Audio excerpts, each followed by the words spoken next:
Whenever you can get into the stadium, that's a good thing. Guys been working hard on the grass, but we got to be able to play, on our home turf. So today it's not like we, had a whole lot of game plan or anything. We wanted to let the guys see what it's like in more situations. But some of our players, some of the guys that haven't played a lot of football, we wanted to see them in some live work. So anxious to see the video. Depth chart starts to matter a little bit once you get, once you're more than a weekend of camp. Things are starting to go into place a little bit on who starts, who possibly might start, and of course who we need to play. Lovie, Nate Hobbs and Marquez Beeson with picks today. They've been doing that a lot this week. What are you seeing from them? And Jeremy, that's what we've seen. Nate, that was talking about a great play. There's a reason why he represented us at the Big Ten meetings. He's an outstanding football player. Marquez Beeson has made plays throughout camp. When the numbers are called upon, they've been answering the bell. What have you seen from Brandon Peters in the week you've had him? Like Brandon an awful lot. As I said, when we first signed him, he didn't get enough credit for the athlete that he is. And of course he can make all the throws, but I've been pleased with how mobile he's been. Buying time in the pocket. He's done some good things. Got to be pretty pleased with the turnovers the defense able to force, but at the same time the offense turning the ball over. How do you kind of find that balance and kind of put stock more into one than the other during some of these scrimmages? Well, on a day like today, it's about positive things that happen. So I'm going to lean more on the defense. When those takeaways happen, they were great plays by defensive players. It's not like they were bad balls, anything like that. The fumbles, that's a different story. Got to be able to protect the ball a lot better. But on the other side, that's what we're preaching, of course, every drill. Get a day off before entering week 2. What changes with week 2 with you guys and your approach? Just more situational football as much as anything.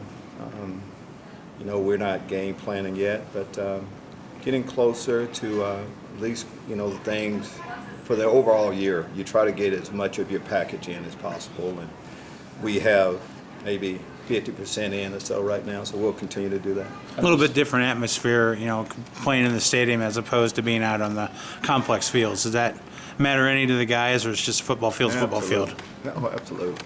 It's one thing, training camp practices are hard. And sometimes you need a little bit of a boost. Whenever you see people in orange and blue in the stands, it definitely gives you a boost. Going into the stadium gives you a boost. And also, for our players, day off tomorrow, that gives them a boost also. So there's a lot of things to, make them be pumped up about today. Well, we've just kind of seen throughout your defensive line this week, you've had some guys banged up, so guys who are low on the depth chart chance to maybe stand out on the first, second teams. Yes, that's kind of the season. Injury is going to happen, and you're always trying to develop depth, which we're having an opportunity to do. And what we're seeing when players that haven't had a lot of opportunity. Guys like Mark Mundesur, we have a few players like that. Dion Pate, guys that are Iron Men as far as staying healthy, and we're seeing some things from them. How have you seen Isaiah just kind of develop throughout the week to this point? Well, we have a couple Isaiahs. Williams. Okay, all right. My bad. Yeah. Isaiah Gay is disappointed that you said like that. It was going to be one or the other, whichever name I said. Well, Isaiah Williams, it's easy to talk on him. I know he's a freshman, but I think he's been everything we thought he would be. He's electrifying. He's exciting. He has a command, a great command for a freshman. So there's nothing to dislike about him when, of course, he can make all the throws, but in the open field, he's tough. It's tough to handle. Well, Devin Weatherspoon is officially added to the team. Yeah. What do you guys like about him, and what do you think about his future? Size, a 5'11" corner. Has been a playmaker in high school, and the defensive back position as a whole, of course, corner, you always look for good corners. So we liked him a lot. It's good to get him here. A year ago, Sidney Brown came in late, so we'll catch him up, but in time he'll be able to